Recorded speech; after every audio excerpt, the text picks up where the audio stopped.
So welcome to week 7. This week we're going to be talking about some issues in scientific publishing. I'm also going to do a couple of demo edits for you on the first paper that you turned in, so that'll give me a chance to review and practice with you some of the skills that we learned in the first 4 weeks of this course. In this first module, I'm going to talk about the issue of plagiarism. So of course, all of you I'm sure are familiar with the concept of plagiarism. It's basically when you're trying to pass off some other person's writing, or also potentially some artwork or tables and figures, trying to pass it off as your own. And of course, everybody's aware that you shouldn't plagiarize, and I think most students have a pretty good concept of plagiarism at sort of a high level. Where sometimes it gets murky is in the particulars, when it comes down to exactly what constitutes plagiarism. Sometimes students are confused, so I want to try to bring some clarity to that in the lecture today and just give you some examples. But again, you're plagiarizing if you're trying to pass off somebody else's writing as your own. So if you're going to use somebody else's writing, of course you'll want to put it in quotation marks and properly cite it. Otherwise it's plagiarism. And again, a lot of students kind of understand that if you copy, cut and paste a whole chunk of an article, that's plagiarism. But it can be more subtle than that. So cutting and pasting a sentence, or even a part of a sentence from another source and putting that into your own work as if you've written that's plagiarism. Taking somebody else's work and cutting and pasting it and then slightly rewriting it or rearranging the words a little bit, that's plagiarism. So it's not okay to simply, rewrite something else a little bit and rearrange their words. You really need to start fresh and write your own words. So start from scratch. And of course, things like borrowing material from sites like Wikipedia, that's also not okay. So let me give you an example here. So I made this example up, but I took us a passage from Wikipedia and then I showed how a student might plagiarize it. So this was on Ernest Hemingway. It says, Ernest Miller Hemingway was an American author and journalist. His economical and understated style had a strong influence on 20th century fiction, while his life of adventure and his public image influenced later generations. So again, that's from Wikipedia. Now, this is a made-up example, but imagine a student then takes that work and says, okay, well, I'm going to just change it around a little bit and pass it off as my own work. So a plagiarized version would be Ernest Hemingway's thrifty and understated style. Notice that, again, I made this example up, but I went to the thesaurus and took economical and said, oh, well, the synonym for economical is thrifty, so I'll change that one thing. Ernest Hemingway's thrifty and understated style strongly influenced 20th century fiction. So I changed a few words there, but you can see it's still the original author's work. This is his or her words, not mine. And I've changed a few things, but that doesn't make it my work. And then I made another little change. I separated that second thought out into a second sentence. And then I put, instead of his life of adventure, I put his audacious lifestyle. So I rearranged it to his adventurous lifestyle, and then I went and found a synonym for adventurous. So I put his audacious lifestyle and public image also influenced later generations. So you can see I made a few little changes to that, but it's not my own work. It's not my own thoughts. I could have rewritten that without having any understanding of Hemingway, or what a thrifty and understated style means, or what his lifestyle really was. So that's plagiarism. So it's not okay to simply just kind of rearrange the words a little bit. That still constitutes plagiarism. Now you can imagine a student going to Wikipedia who has to write a report on Hemingway. If they only go to Wikipedia and try to write that report, they're not going to be able to do much better than plagiarism, right? In order to be able to write about Hemingway, I've got to go to enough sources so that I can figure out about his style and his lifestyle in order to be able to write about him. So I have to understand Hemingway enough in order to be able to generate new prose about him. And that's what you need to do to avoid plagiarism. So when you're writing about others' ideas or work, or you're writing from sources, you need to understand the material well enough. You need to go back and digest it so that you can put it in your own words. This means you're probably going to need to go to multiple sources, really understand what they're saying in order that you can put it completely in your own words. So you really want to start from scratch. You want to work from memory. So while it's okay to sort of cut and paste material into your roadmap or your outline as you're collecting material before you write in the pre-writing step, when you then go to write, you need to synthesize and digest all of that material and start afresh, work from memory, not just simply rearrange somebody else's words. You need to draw your own conclusions. You really have to understand the material yourself, draw your own conclusions. Why should you trust that the person who happened to write that in Wikipedia knows what they're talking about? If you're just plagiarizing their ideas, you're completely trusting that they completely understand Hemingway and have got it right. So you need to really go to multiple sources and make your own conclusions about Hemingway or whatever topic you're writing on. Again, you can't simply just mimic the original author's sentence structures or just rearrange the original author's words. That's still plagiarism. Another thing that students often are less aware of is that there's a concept called self-plagiarism. So recycling your own writing or data from one published paper to the next, that constitutes self-plagiarism, and that's also misconduct. That's also a no-no. So this would be things like, say you've published a paper, you copy a whole chunk of that paper and put it into a new paper, or you slightly rewrite the text from the old paper. The problem is that if you're just rehashing old material, why are you even publishing a new paper at all? If you have to rehash completely old material, that means you don't have anything new to say. So you cannot copy your previously published text. And of course, also there's the issue of that text is now copyrighted and owned by the journal, the published text, so it's not okay to use it again as well. So you actually cannot plagiarize from your own work. And there are some small exceptions to this in the sense of sometimes the experimental method section of a paper, you may have done one experiment that yields many different data sets that you then write several papers about. And so some of the experimental methods from those papers may overlap. So if there's some repetitive material in the text of the experimental methods, it should not be a complete copy, or it should not be huge chunks of text that are copied. But if some of the materials and methods you explain in the same way in multiple papers, journal editors are usually fine with that. But you don't want to take whole sections out of your introduction section and just copy those. You actually need to start afresh and write new. Otherwise, again, why are you writing a new paper?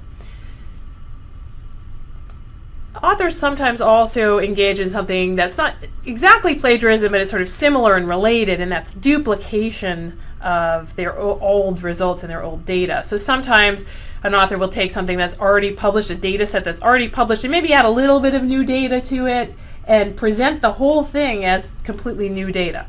So that's a no-no, because then you're putting two things in the medical literature, two pieces of evidence, as if they're two independent pieces of evidence, and they're not. Of course, you're also just padding the medical literature with extra material that's, a paper that's not necessary. So you don't want to do that. You also don't want to submit the same data set or overlapping data sets to multiple journals at once. Journal editors often will catch that, and sometimes the reviewer for one journal is the same reviewer as for the other journal in these kinds of topics, which there's certain experts in the field. So that can get caught, and again, there's no reason that there should be multiple publications. That should all be in a single publication. So you want to also avoid self-plagiarism and this kind of duplication, and journals are becoming more savvy to all of this. It's becoming easier to detect these kinds of things now in the digital age. So a number of journals are using software that's been specifically developed to detect both plagiarism and self-plagiarism and duplication. It's very easy if you're looking for this kind of thing, if you're on the lookout for it, it's fairly easy to detect plagiarism. And the way the software works is it's looking for a lot of similarity between the newly submitted paper and other papers that are already out there in their database. And now journals are using this type of software to screen papers. Authors are now trying to go back and systematically say, well, how much plagiarism is there in the literature? Even if you don't have access to sophisticated software like that, in fact, it's actually fairly easy to catch plagiarism simply by using Google or another search engine. So when I've had a few instances where I've been trying to sleuth out some plagiarism, and the way to do it is you take a sentence from the material that you think is plagiarized, you put it in quotes and put that in Google, and if Google returns to you that same sentence in another paper, it's almost certainly plagiarized, because by the time you get a string of 7 to 10 words, it's very unlikely that two people independently will come up. Statistically, it's very unlikely that the two people will come up with the exact same string of 7 or 10 words. By the time you get to a string of 7 or 10 words, the chance that somebody else is going to put those together in the exact same configuration is actually very low. So you can pretty easily detect plagiarism just using Google, and I've done it a few times. I had a case where somebody asked me to edit a review article. Now, she hadn't written the review article. She had solicited it. She had commissioned it. But it needed some work on the prose, so I went to work on editing it. And I got through about 3 pages. I sort of got a sense of the author's style. I got to the 4th page, and the style kind of changed abruptly, and it was kind of confusing. It was all of a sudden this new material, so I was confused. And the author had cited a source. So I said, I'll go to the source and see if I can sort out what this person is talking about. So I went to the source, and it was a clearly cited source, and pulled up the source and realized that almost a page of material had been just lifted verbatim from that source and dropped into this review article. So I was a bit confused. I thought, well, maybe they had intended to kind of set it off and put quotation marks around it, but they hadn't. So was this, just an oversight? But it seemed to be a case of plagiarism. So then I got curious, and I started going through the rest of the paper, sort of doing some sleuthing here. So I took some sentences from the rest of the paper, would put them in Google, and sure enough, I popped up all sorts of plagiarism going on in this paper. So I pop in one sentence, it pulls up one paper. So they basically had taken a sentence from one paper, 2 sentences from another paper, a couple sentences from another paper. So they had really gone through the literature and just kind of stole sentences here and there and put them all together into this completely plagiarized article. So I had to go back to the person, and luckily, again, she hadn't written it, and just say, well, this is a plagiarized paper. So it does occur, and if you're looking for it, it's actually fairly easy to detect. People have actually tried to go through the literature and figure out exactly how prevalent is plagiarism in the scientific literature. It's not that easy of a question to answer, because this software that will detect plagiarism, it does a fairly good job, but then you need to go in a lot of times and check manually to really verify cases. So it takes some work. And there was an editorial in Nature where they talked about some publishers had used a particular plagiarism detection software, done some pilot studies, and they found in submitted manuscripts about 6 to 23% of the papers had some kind of plagiarism or self-plagiarism in them, that they had to then go out and immediately reject those papers. So 6 to 23% is not low. I mean, it's not huge, but it's a fairly high percentage. It's kind of a surprisingly high percentage, I think. Another study that just was published recently, a 2-year study of plagiarism in the Croatian Medical Journal. They used some automatic detection software, and then they manually confirmed these. So these were in papers submitted to the journal. 8% of the papers had plagiarized other people's work, and about 3% were self-plagiarized. So again, we're ranging around 10% of the papers having significant plagiarism in there. So this is rampant enough that journal editors are quite worried about it. It doesn't just apply to the scientific literature. Of course, there's a larger dialogue going on about plagiarism in academics, because, of course, now with everything being online, it's fairly easy to cut and paste. So another group of researchers did a study of plagiarism in the personal statements for residency applications. So these are doctors who are applying to do their residency, and they were applying to do residency at Brigham and Women's Hospital, which is a very prestigious institution.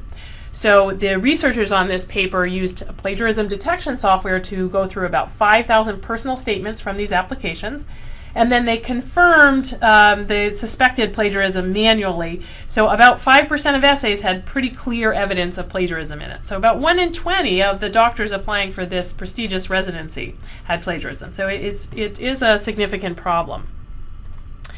I'm just going to give you an example of another example of plagiarism that I happened to come across, just to show you that this does happen in the literature. This is a pretty blatant case of plagiarism, but it made it into the medical literature in the plagiarized paper made it in 2002. How I happened upon this paper, I was doing a paper of my own on the use of oral contraceptives of estrogen to treat young women with bone loss due to eating disorders. And so I was reading sort of all of the papers on this subject, and especially all of the randomized trials on this subject, and there weren't so many, so I had all the papers out on this subject. And I was reading this paper, this 1995 paper, and they had found a negative result. That is, that the estrogen, the oral contraceptives, did not help the bones of women with anorexia nervosa. So they, in their discussion, were talking about multiple potential explanations of why the estrogens were not effective. And so they listed them with numbers. They said one possibility is this, the second possibility is this, a third possibility is this, a fourth and likely explanation is this. And somehow that kind of stuck in my head. So days later, I was reading through some other papers, and I kind of got a sense of deja vu. I was reading through the discussion section of another paper, and they had this numbered explanations. One possibility is, the second is, the third is. And so it struck me as very familiar. And I'm like, I think I read this already. So I went back and kind of dug out the original paper, the 1995 paper, and put the two papers side by side. And sure enough, it was some pretty blatant plagiarism. So this is the original paper, the passage that appeared in the original paper. Here's what the plagiarized paper changed. So this was a 2002 paper in a different journal, and they basically took the original passage, the original paragraph that was in the 1995 paper, and they made just the following changes that I'm showing you on the screen. That's all they changed. So they say one possibility is that the dose of estrogen effective in treating postmenopausal women, that was the original. They changed it to that the estrogen dose, which is, they added a which is. They changed a can to a may. They changed a duration of time longer to a longer period of time.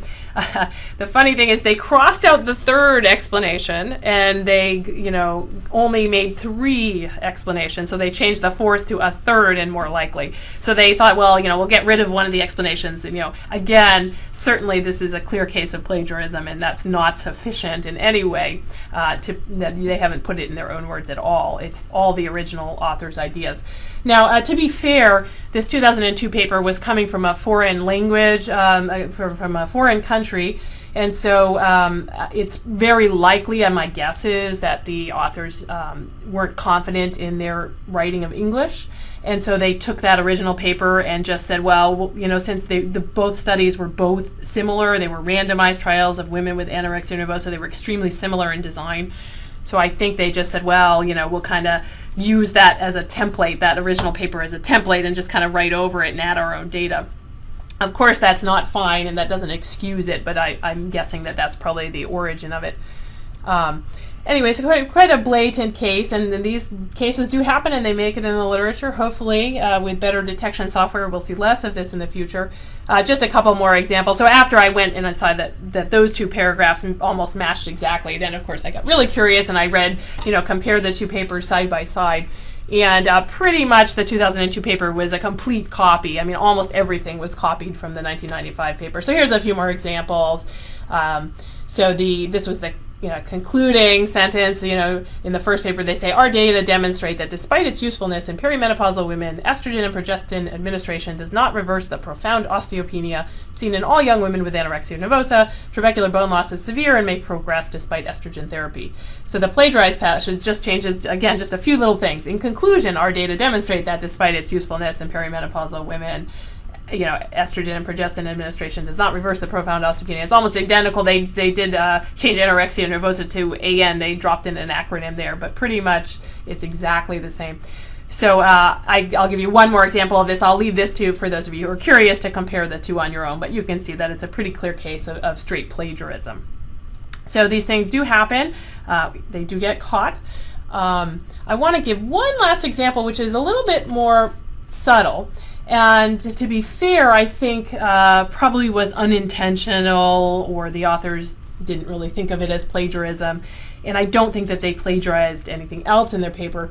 But I was reading a paper, a 2009 paper, and I came across this sentence: recent registry-based and hospital-based studies have documented a statistically significant increased risk of melanoma after breast cancer with standardized incidence ratios ranging from 1.4 to 2.7. And so that was the original, that was the paper that I was reading. This is the plagiarized paper. And I actually wanted to know more about those numbers, the 1.4 to 2.7. I wanted to know exactly where those came from. I wanted to dig back to the primary literature. So I started to look at the references of the 2009 paper, and their fifth reference, which isn't in this sentence, actually is not referenced here, but is referenced in the next sentence. Their fifth reference, when I got to it, I saw the exact same sentence. So the original paper, the 2004 paper, said, although earlier registry-based analyses of second neoplasms after breast cancer did not detect an increased risk. There's a little bit kind of an introductory clause here, but then we get the exact same sentence. Several recent registry-based and hospital-based studies have documented a statistically significant increased risk of melanoma after breast cancer with standardized incidence ratios ranging from 1.4 to 2.7. So it's an exact copy, and you know. And also the references 1, 2, 3, and 4 are also an exact copy. Interestingly, they didn't copy reference number 5 for whatever reason. But you might think I'm being a little nitpicky here. Well, okay, so they copied a sentence, you know, and again, I didn't find any evidence of plagiarism in the rest of the paper, and of course I got curious and I did look for that. But this is still plagiarism, and it's problematic, not only because it's a copy. You know, again, maybe the authors just lifted it and they intended to change it and they forgot. Or, but what's more, it's sort of insidious and problematic here is that I can pretty much guess that the authors of the second paper didn't bother to go back to references 1, 2, 3, or 4. They just trusted that the authors of the 2004 paper had got this completely right and had summarized those numbers, 1.4 to 2.7, completely right. And as I've mentioned before, that's not a good assumption to make. You're trusting that those other authors got it perfect and that they've summarized those 4 references, and you need to really go back to those 4 references and make your own conclusions on them, because otherwise that leads to all the kinds of problems that I talked about with references being cited and poorly propagated through the literature. So again, I want to emphasize, you know, go back to your own research, or own original primary literature, the primary article. Do the research, synthesize everything on your own, write it de novo on your own. Don't just simply lift even ideas from other people or, you know, other people's synthesis of things. Don't trust that they've necessarily got it right. And of course, certainly you don't want to lift the exact language as well. The preceding program is copyrighted by the Board of Trustees of the Leland Stanford Junior University.